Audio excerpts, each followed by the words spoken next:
शोभा, ये ले चाय पी ले।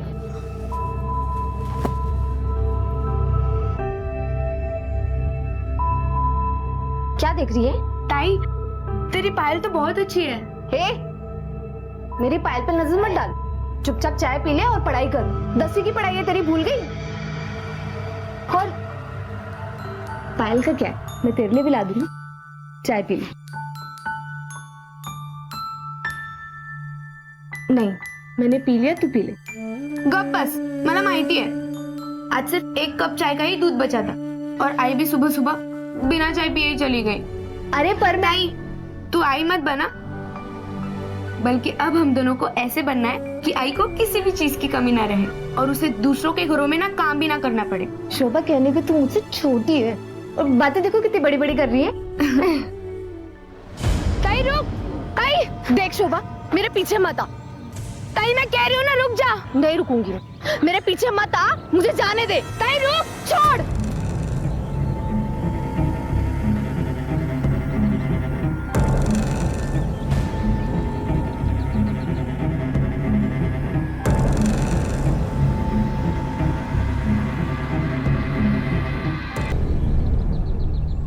नमस्कार, आदाब। क्राइम पेट्रोल डायल 100 में आप सबका स्वागत है। उम्मीद, इंसान अपने हर रिश्ते से किसी न किसी तरह की कोई उम्मीद रखता है। प्यार देता है तो प्यार पाने की चाहत रखता है, मदद करता है तो सम्मान पाने की उम्मीद रखता है। लेकिन जब उम्मीदें टूटती हैं तो बेहद करीबी रिश्तों में भी प्यार की जगह नफरत भर जाती है। और यहां भी कुछ ऐसा ही हुआ था। शोभा अपनी बड़ी बहन साधना से बहुत प्यार करती थी, उसकी इज्जत करती थी। तो फिर ऐसा क्या हुआ था कि शोभा ने अपनी बड़ी बहन साधना की बेरहमी से हत्या कर दी। यह हत्या तो सिर्फ एक शुरुआत थी और हर शुरुआत का एक अंत होता है। तो क्या शोभा और उसके परिवार को इससे भी भयानक अंजाम अभी देखना था? ये मेरी बड़ी मुलगी है साहब, सुबह से मिल नहीं रही है। आपने रिश्तेदार या आस पड़ोस में पूछताछ की? हाँ साहब, सब जगह पे ढूंढ डाली साहब, पर कहीं नहीं मिली। साहब मुझे पूरा यकीन है कि उसके साथ क्या हुआ है और किसने किया है। किसी पर शक है आपको? हाँ साहब। कौन है वो? रघु, रघु पर शक है साहब मुझे। ये रघु कौन है? मेरा मर्द, उसी ने मेरी बच्ची को गायब किया। मुझे तो लगता है किसी को बेच दिया है साहब। उसको शराब के सिवा और कुछ काम धंधा ही नहीं है। तू चुप क्यों है? बता ना साहब को, तेरा बाप कैसा है वो? हाँ सर, आई बिल्कुल सही कह रही है। बाबा बहुत बुरे हैं, वो शराब पीने के लिए कुछ भी कर सकते हैं।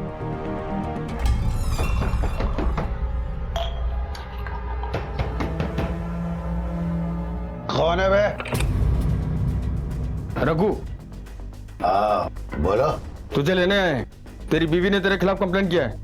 तेरे को दिखता नहीं है, हम बिजी है, दारू पीता है। लगता है नशे में तुझे दिखाई नहीं दे रहा। उठा से। मेरा दारू गिरा दिया रे, दारू गिरा दिया मेरा। ऑन ड्यूटी पुलिस वाले पर हाथ उठाता है। बहुत चर्बी चढ़ गई तुझे, बहुत चर्बी चढ़ी तुझे। चल पुलिस स्टेशन, तेरी चर्बी उतारता हूँ। ले चल इसे। दारू गिराता है साहब। देखो साहब किधर ले चल इसे। मेरे को। साधना के बारे में रघु के खिलाफ पुलिस को कोई सबूत नहीं मिला, लेकिन ड्यूटी के समय एक पुलिस हवलदार पर हाथ उठाने के जुर्म में रघु को गिरफ्तार कर लिया गया। दूसरी तरफ ममता को यह शक था कि रघु ने ही उसकी बड़ी बेटी साधना को गायब किया है। इसलिए अपनी छोटी बेटी शोभा को अपने पति से बचाने के लिए ममता ने अपना नाला सुपारा वाला घर छोड़ दिया और मीरा रोड आ गई। लेकिन मुंबई शहर में बिना पैसे के सर पर छत मिलना आसान नहीं है। मजबूरी में ममता एक पाइप में अपनी बेटी के साथ रहने लगी और एक बिल्डिंग में सफाई का काम शुरू कर दिया। अपनी बेटी शोभा का उसने एक सरकारी स्कूल में 10वीं क्लास में एडमिशन भी करा दिया। शोभा, जो खुद एक पेशेवर अपराधी नहीं थी, अपनी बहन की हत्या के बाद हर पल एक गिल्ट में जीने लगी। उसका यह राज उसे हर पल खाए जा रहा था। साधना की हत्या को 3 महीने बीत चुके थे। न तो पुलिस, न ही उसकी माँ और न ही किसी और को अब तक साधना की हत्या का सच पता चल पाया था। मला माफ कराइए, मेरे से बहुत बड़ी गलती हो गई। मैंने क्या किया है, ये सब क्यों किया है, मैं तुझे नहीं बता सकती है।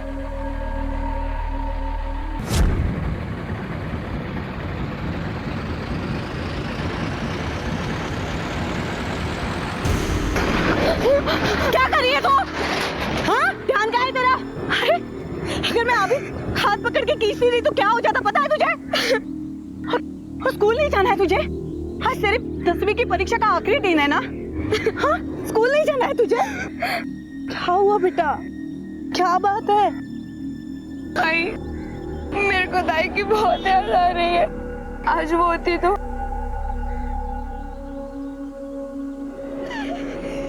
देख, तू रो मत, टेंशन मत ले। मुझे ना पूरा यकीन है एक ना एक दिन साधना वापस लौटेगी। बुखार और इसकी मदद कर जरा। देर हो रही है। सूरज सर पे निकल आया, अभी तक गुब्बारे बेचने नहीं गई। अरे कब जाएगी यशोदा, तू कब मेरी बात मानेगी? तेरी ये बच्चों की उम्र स्कूल में जाके पढ़ाई करने की है, ना कि ये सब काम करने की। अरे ममता ताई, तुम कब समझोगी? जब पैसे की लत लग जाती है ना, तो दिमाग में पढ़ाई नहीं घुसती। और मेरी बेटियों को ये लत लग गई है। आई, ये पैसे की लत ना तूने ही लगवाई है। ज्यादा दिमाग में चला, समझी ना? इस कढ़ाई में तल दूंगी मैं तुझे अभी। यशोदा, मैं जो भी कर रही हूँ सही कर रही हूँ, सोच समझ के कर रही हूँ। और वैसे भी इस गधे जैसे दिमाग से फुग्गा ही फूलेगा, शोभा जैसी पढ़ाई नहीं। तू नहीं मानेगी ना मेरी बात?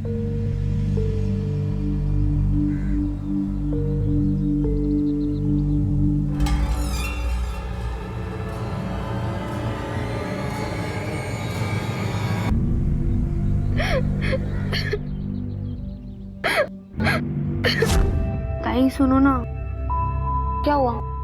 मेरा ये जवाब याद ही नहीं हो रहा है। देख शोभा, कोई भी जवाब याद करके पढ़ेगी ना तो कभी याद होगा ही नहीं। हर जवाब को समझ के पढ़ना चाहिए, क्योंकि जब तू उसे समझ के पढ़ेगी ना तो तुझे पूरी जिंदगी याद रहेगा और फिर तू उसे कभी नहीं भूल पाएगी, समझी?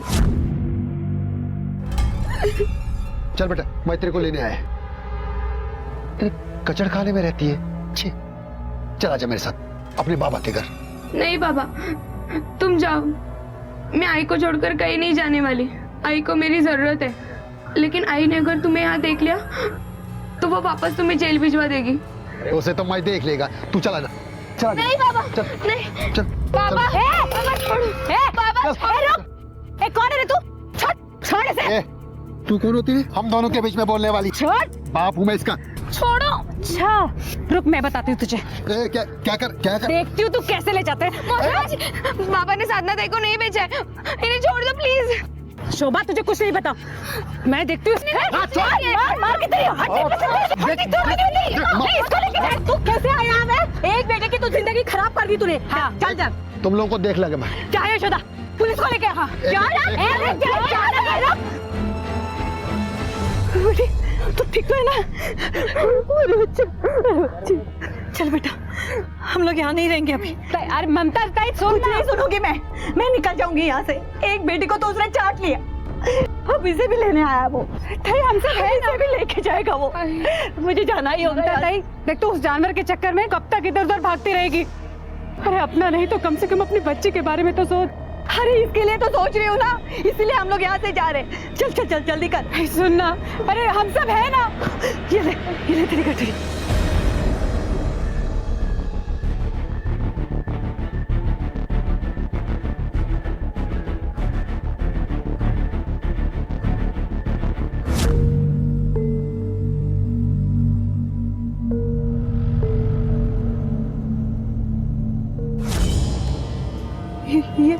ये मेरी साधना की पायल है। ये मेरी साधना हमेशा पहने रहती थी। ये तेरे पास कैसे आई? बोल ना, हमेशा पहने रहती थी। ये तेरे पास कैसे आई? बोल। आई मुझे घर में मिली तो मैंने उसे उठा के अपने पास रख लिया। साधना ताई की आखिरी निशानी समझ गई। झूठ मत बोल, तुझे पापा की कसम है। सच सच बोल, कहाँ से आई तेरे पास? मुझे पक्का याद है, जिस दिन साधना गायब हुई थी उस दिन उसके पैरों में ये पायल थी। तू बता मुझे, ये पायल तेरे पास कहाँ से आई? आई मैं सच कह रही हूँ, मुझे घर पर पड़ी मिली। तू देख, झूठ पे झूठ बोले जा रही है। सच सच बोल, बोल कहाँ से आई तेरे पास? क्या कर रही है तू? जवान छोरी को कोई ऐसे मारता है क्या? तो इसे बोल, सच बोलने के लिए। तेरे को काय को झूठ बोलेगी वो? ताई तुझे तो नाज होना चाहिए कि तुझे और अपनी बहन से इतना प्यार करती है। तू भी ना ताई कुछ भी चुप चुप कुछ देख ताई, ताई तू साधना के खो जाने पे इस पे शक मत कर।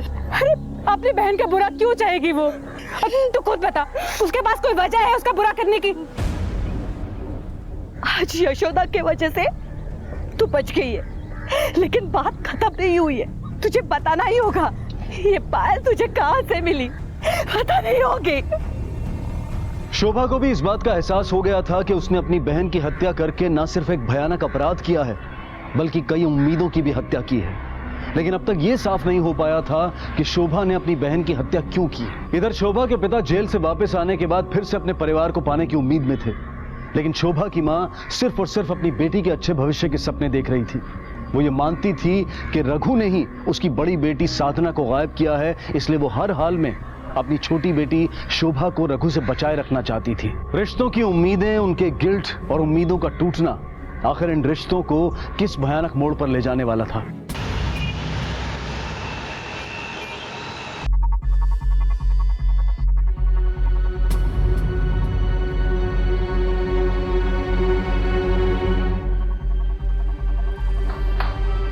रमेश, फ्लैट नंबर 401 से बदबू आ रही है। बदबू?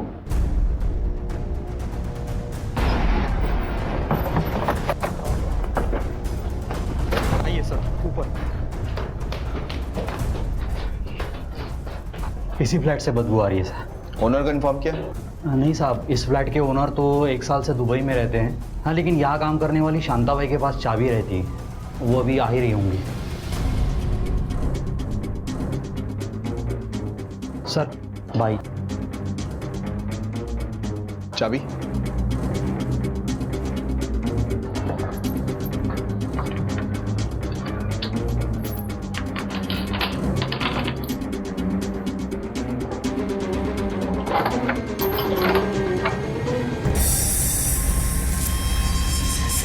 ममता तो पिछले 5-6 महीने से सोसाइटी में कचरा साफ करना, झाड़ू लगाना, ये सब काम करती है। बिल्डिंग में साफ सफाई करने वाली इस फ्लैट में क्या कर रही थी?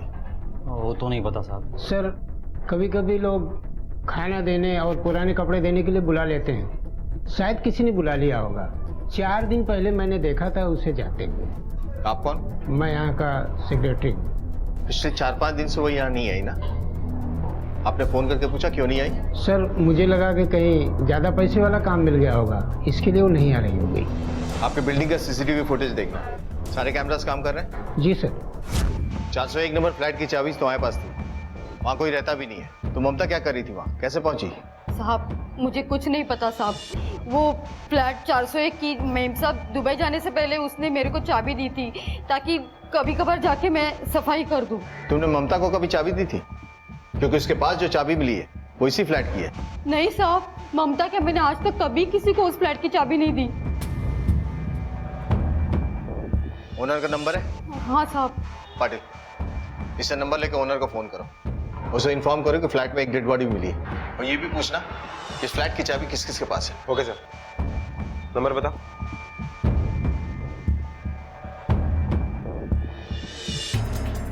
ओके सर, जो डेड बॉडी मिली है उसकी एक बेटी है शोभा नाम की। मैंने उसे बॉडी की पहचान के लिए बुलाया है। ठीक है।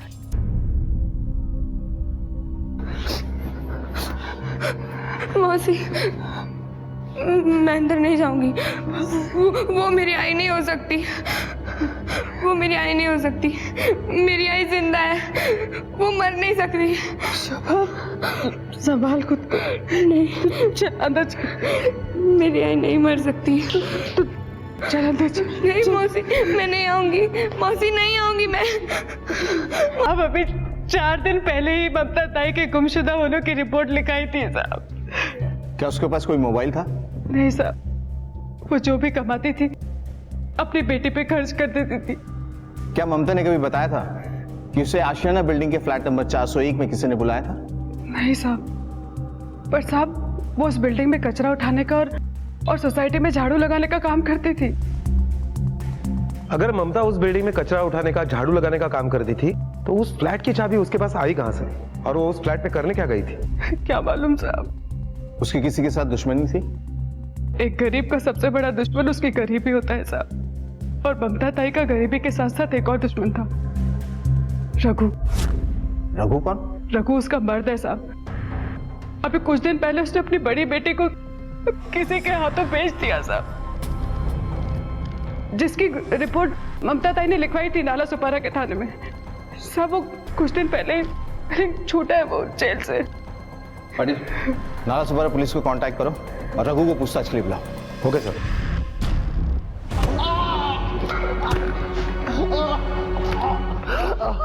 बोल, क्यों मारा तूने ममता को? हा? और उस फ्लैट की चाबी तेरे पास कैसे आई? मैंने ममता को नहीं मारा साहब, और ना ही मैंने अपनी बेटी को बेचा।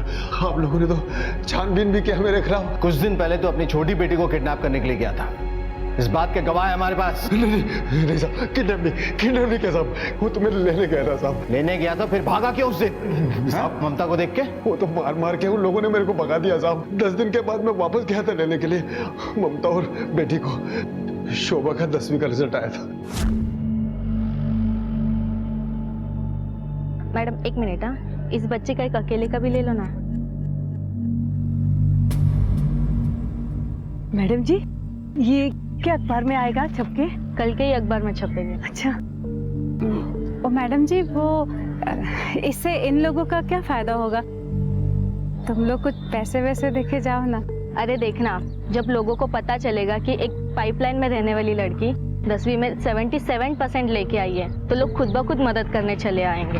2 साल पहले भी ऐसे ही एक झोपड़पट्टी में रहने वाली लड़की जिसने बहुत अच्छे नंबरों से पास हुई थी, उसे भी लोगों ने तकरीबन 15 लाख तक मदद की थी। चलो हम निकलते हैं। नमस्ते।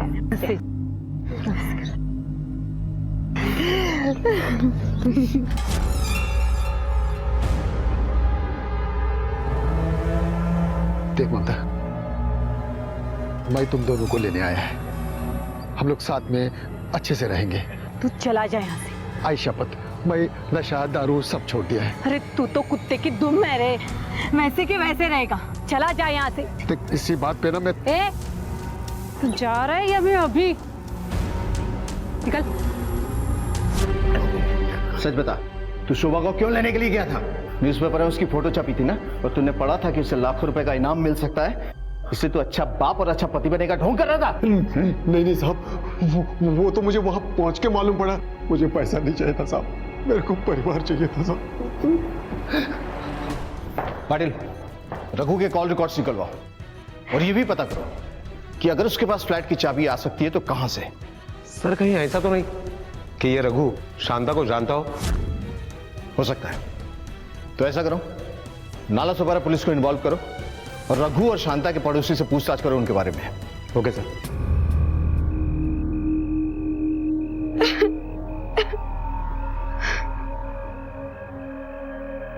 अरे मेरी परियों, तुम दोनों की जिंदगी बनाने में मेरी जान भी चली जाए ना तो खुशी से मर जाऊंगी मैं।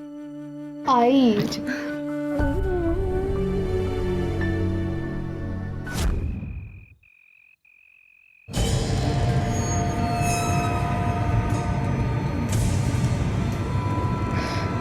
शोभा,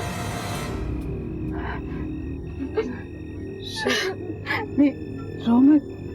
मौसी, मेरी ताई चली गई, आई भी चली गई, अब मैं बिल्कुल अकेली हो गई मौसी। नहीं बेटा, तू ऐसा कुछ मत सोच।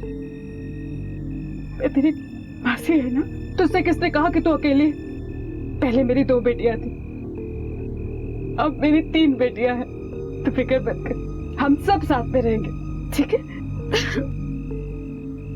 चुप हो जा।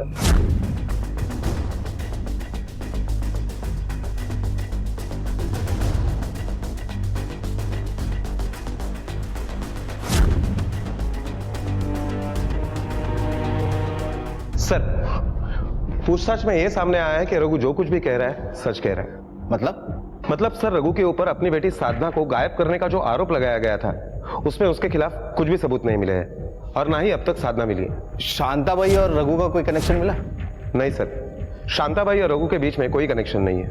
और आशियाना बिल्डिंग के सीसीटीवी फुटेज में? सर, आशियाना बिल्डिंग के पिछले 10 दिन के सीसीटीवी फुटेज हमने चेक किए।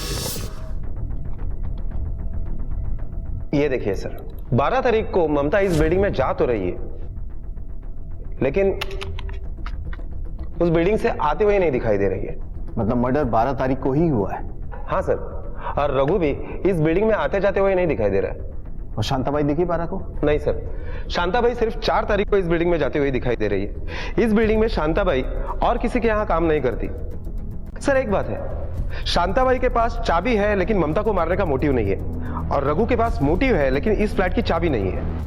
ओनर ने और एक बात बताई, ये घर ओनर बेचना चाहता है और इसीलिए किसी गणेश आहिरे नाम के एस्टेट एजेंट के पास उसने चाबी देकर रखी है। गणेश आहिरे? सर, ममता की पोस्टमार्टम रिपोर्ट आ गई। क्या है उसमें? सर, पोस्टमार्टम रिपोर्ट के हिसाब से 4 दिन पहले 12 तारीख को 1 से 2 के बीच में मर्डर हुआ है। मतलब 12 तारीख तो कंफर्म है। चल बेटा मेरे साथ, मैं तेरे को लेने आया हूँ। देख, मेरे होते हुए तू अनाथों की तरह रहेगी, मेरे से नहीं देखा जाएगा। तेरे जैसे बाप होने से अच्छा है कि अनाथों की तरह जिए। और मैं जिंदा है अभी, आई बन के पालेगी मेरे से। नहीं मौसी, वैसे भी तेरे बहुत एहसान है मुझ पे। बाबा सही कह रहे हैं, मुझे जाना ही होगा। अरे जालिम, तेरी बहन की तरह बेच देगा तुझे या ममता ताई की तरह मार डालेगा? तू पागल हो गई है क्या? नहीं मौसी, तेरे को लगता है उतने बुरे नहीं है बाबा। शोभा तू आई, अगर शोभा ताई अपने बाबा के साथ जाना चाहती है तो उसे जाने देना। तेरी दोनों बेटियां हैं ना तेरे साथ। जा, जा बेटा, अपना सामान बांध ले। जा। सर, आशियाना के फ्लैट नंबर 401 के ओनर दुबई में रहते हैं सर, लेकिन वो घर बेचना चाहते हैं सर, इसलिए उसकी एक चाबी उन्होंने हमें दे रखी है। तुमने इस फ्लैट की चाबी किन किन लोगों को दे रखी है? सर, हमारी जान पहचान के काफ़ी एजेंट है। अब वो कभी कभी पार्टी लेके आते हैं सर, इसलिए उनको फ्लैट दिखाने के लिए हम एक चाबी दे देते हैं, लेकिन सर वो वापस भी लौटा देते हैं। तुमने इस फ्लैट की चाबी जिन जिन लोगों को दी थी, उन सारे लोगों के डिटेल्स हमें चाहिए। हाँ ठीक है सर, मैं अपने साथ काम करने वाले लड़कों से पूछ के आपको डिटेल दे देता हूँ सर।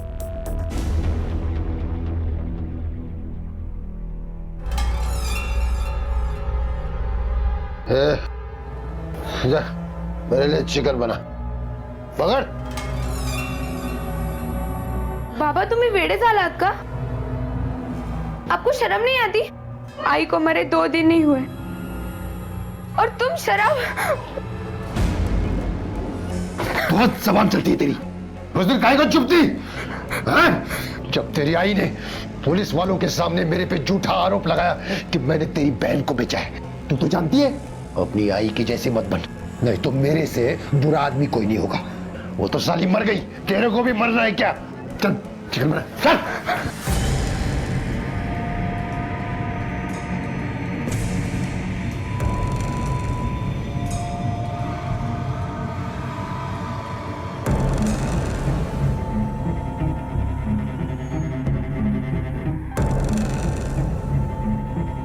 बाबा, छोड़ूंगी नहीं मैं तुम्हें। आसपास के एरिया में जितने भी चाबी बनाने वाले हैं सबसे पूछताछ करो। ममता को जो लोग जानते थे, रघु, यशोदा और शांता, उनकी तस्वीर भी लेके जाओ, चाबी बनाने वाले को दिखाओ और पूछो कि पिछले कुछ दिनों में इन लोगों में से किसी ने भी चाबी बनाई है।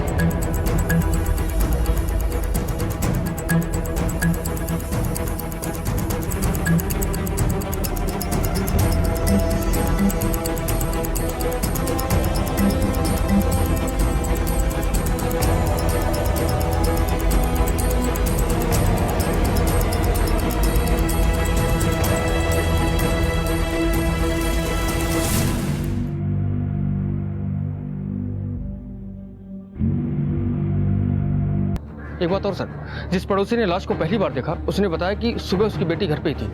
कहाँ है वो? बेटा, बाहर के कमरे में तुम्हारे पिता का खून हुआ और तुम आराम से अंदर सोती रही। तुमने ना कुछ देखा ना कुछ सुना, है ना? चले गए थे, काफी टाइम से बिजली का बिल नहीं भरा, इसलिए बिजली कट गई। अगर तुम्हारी कोई भी बात झूठी निकली तो हमारा शक यकीन में बदल जाएगा। पाटिल, सब पता करो इसकी बातों में कितनी सच्चाई है और रघु की बॉडी पोस्टमार्टम के लिए भेजो।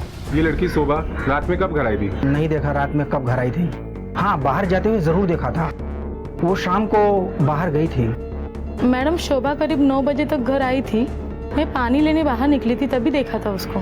साधना की हत्या के बारे में अब तक पुलिस को कुछ पता नहीं चला था और उसकी आई ममता जाधव का मर्डर केस भी अभी सॉल्व नहीं हुआ था और अब उसके बाद को पुलिस से बचाने में भी कामयाब रही थी। लेकिन रघु की हत्या के बाद शोभा अकेली पड़ गई थी और ऐसे में उसे यशोदा का सहारा मिला और शोभा यशोदा को अपने साथ रहने के लिए ले आई।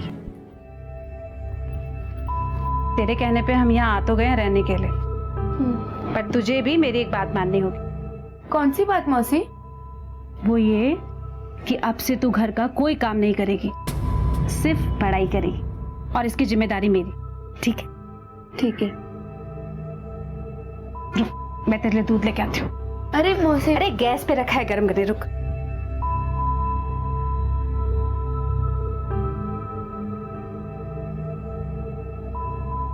गरम गरम दूध अरे मौसी, पीना और पी के आराम करना फिर, ठीक है? आई, तूने हमें तो कभी इतना प्यार से दूध नहीं दिया।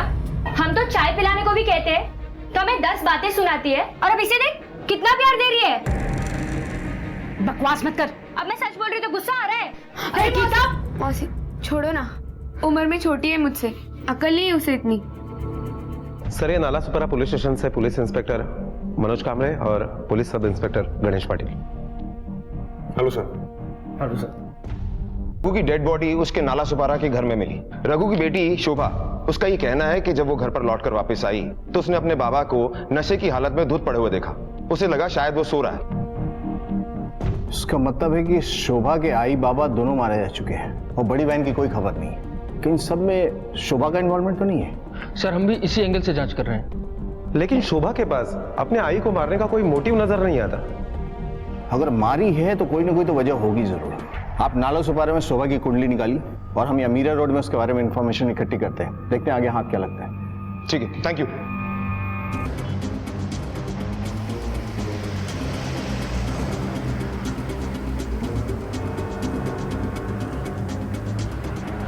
रिकॉर्ड मैडम, बच्चों को लेके आओ। हाँ सर। चलो सामने बुलाया है। अच्छा, तुम लोग शोभा के बारे में अच्छे से जानते हो ना? हाँ साहब, बहुत अच्छे से। अच्छा, क्या कभी उसने तुम लोगों को अपने बाबा के बारे में कुछ बताया था? हाँ साहब, एक दिन वो आई थी आई से मिलने को और वो कह रही थी कि वो अपने बाबा को जान से मार देगी। जान से मार देगी?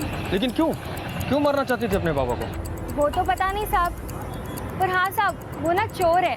उसने अपनी बड़ी बहन की पायल भी चुराई थी और इसके लिए ममता काकी ने उसको मारा भी था।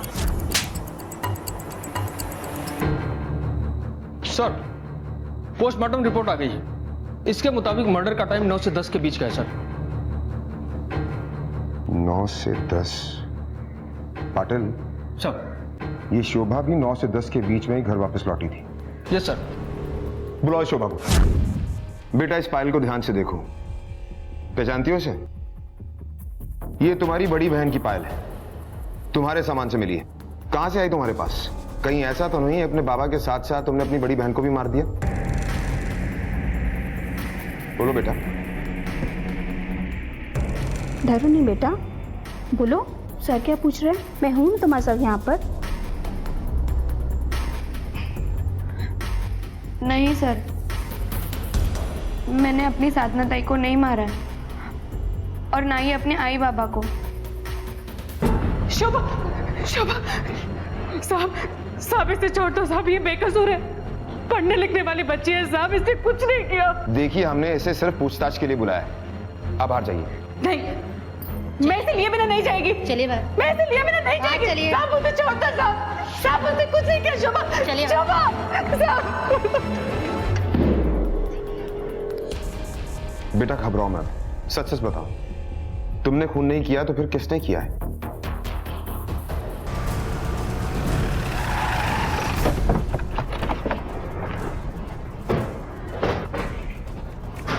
क्यों रमेश? इस सीसीटीवी कैमरे में हर आने वाला जाने वाला दिखता है, लेकिन तू कब आता है कब जाता है वो दिखता ही नहीं। मैं कुछ समझा नहीं साहब, आप क्या कहना चाहते हैं? चल, हम तुझे समझा दें। पुलिस स्टेशन चल। साहब मैंने कुछ साहब सुनो तो साहब। चलो चलो। कुछ भी नहीं मालूम साहब मुझे।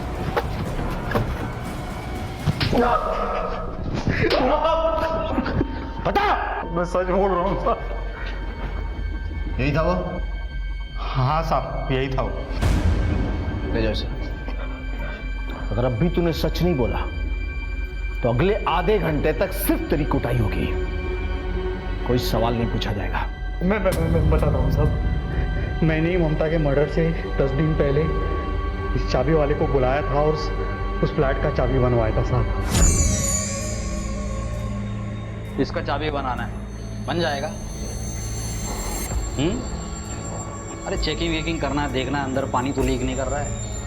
भाई इसका मालिक कौन है, किसका घर है ये, कुछ तो बताओ मेरे को। अरे घर का मालिक गया दुबई छोड़ छाड़ के। भाई वो मेरे को कुछ लेना देना नहीं है, मैं काम करने को आया इधर। देख भाई, इस लॉक का सीधे चाबी बनाने का 300 रुपए लगेगा। ठीक है, इसमें 50 रुपए हमारा कमीशन होगा। मतलब ममता को मारने की बहुत लंबी प्लानिंग थी तेरी, हैं? प्रॉब्लम क्या थी तुझे उससे? साहब मुझे नहीं, उसे प्रॉब्लम थी।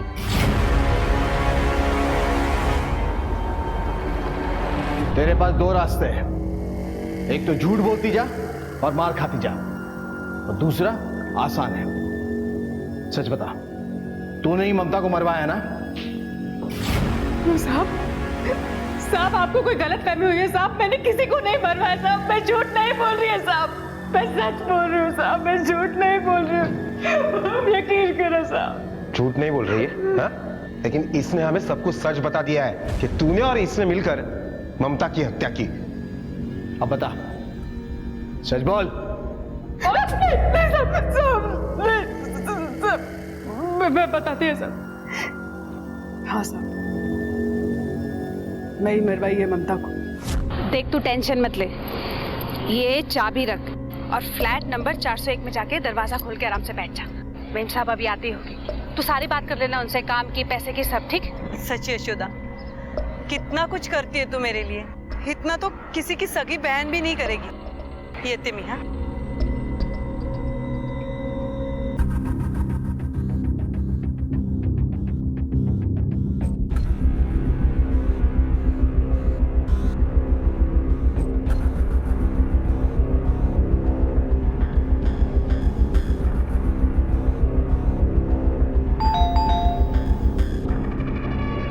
कभी 10वीं पास होने के बाद उसे बहुत सारा इनाम मिलने वाला है, और अगर वो मेरे साथ रहेगी साहब तो वो सारा इनाम मुझे ही मिलेगा ना साहब।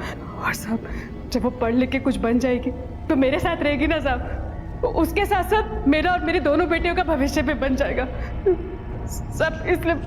इसीलिए जब रघु अपनी छोटी बेटी को लेने के लिए आया तो तूने उसे मार दिया? नहीं साहब, मैंने रघु को नहीं मारा। 10वीं पास होने के बाद उसे बहुत सारा इनाम मिलने वाला है, और अगर वो मेरे साथ रहेगी साहब तो वो सारा इनाम मुझे ही मिलेगा ना साहब। और साहब जब वो पढ़ लिख के कुछ बन जाएगी तो मेरे साथ रहेगी ना साहब, तो उसके साथ साथ मेरा और मेरी दोनों बेटियों का भविष्य भी बन जाएगा। इसीलिए जब रघु अपनी छोटी बेटी को लेने के लिए आया तो तूने उसे मार दिया? नहीं साहब, मैंने रघु को नहीं मारा साहब, शोभा ने उसे मारा हो। जब मैं उससे मिलने गई थी ना साहब, तो वो चाकू की धार तेज करा रही थी और साहब बहुत गुस्से में थी वो।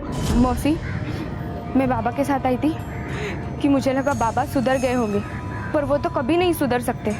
उसने ही मेरी आई को मारा है, छोड़ूंगी नहीं उसे। इस बच्ची के खिलाफ हमारे पास कोई सबूत नहीं, छोड़ दो इसे, लेकिन नजर रखना इस पर। और हाँ, शोभा किससे मिलती है किससे नहीं मिलती है, सारी डिटेल्स निकलवाओ।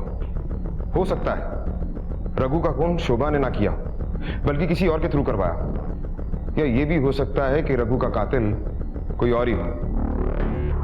पता करो सब। शोभा से मिलने यहाँ कौन कौन आता था? अब सर इतना तो याद नहीं, काम धंधे वाले इंसान है सर। हाँ, लेकिन जिस दिन उसका बाप मरा था एक लड़की उसे पूछते हुए आई थी। क्या उम्र होगी उसकी? यही कोई 14-15 साल की होगी, लेकिन सर इससे पहले कभी उसे इस एरिया में नहीं देखा मैंने। इसके अलावा और क्या बता सकते हो उसके बारे में? और तो सर, हाँ सर, उस दिन जो आई थी उसके हाथ में गुब्बारे थे, शायद वो गुब्बारे बेचने वाली होगी। गुब्बारे? गुब्बारे तो यशोदा की लड़कियां बेचती है ना। देखो, झूठ बोलने से अब कोई फायदा नहीं है, हमारे पास गवाह हैं। जब रघु का मर्डर हुआ उस दिन उन्होंने तुम्हें उसके घर आते जाते देखा था। बताओ क्यों मारा रघु को? मेरी आई की वजह से वो मारा गया साहब। मेरी आई उस शोभा को हमसे ज्यादा प्यार करती थी साहब, और मुझे और मेरी बहन को हमेशा तो मिलेगी। जिवेनाइल लॉ के तहत तुम पर केस चलाया जाएगा।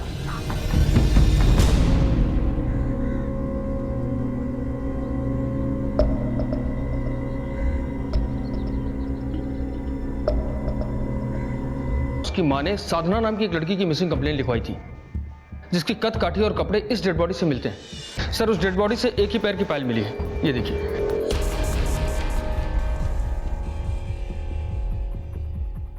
पाटिल सर। शोभा को बॉडी की शिनाख्त के लिए बुलाओ। Okay sir.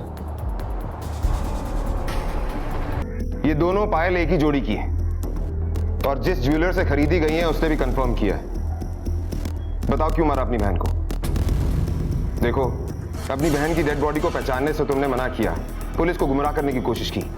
इससे साफ जाहिर होता है ये काम तुम्ही ने किया है। मैंने ही मारा अपनी बहन को।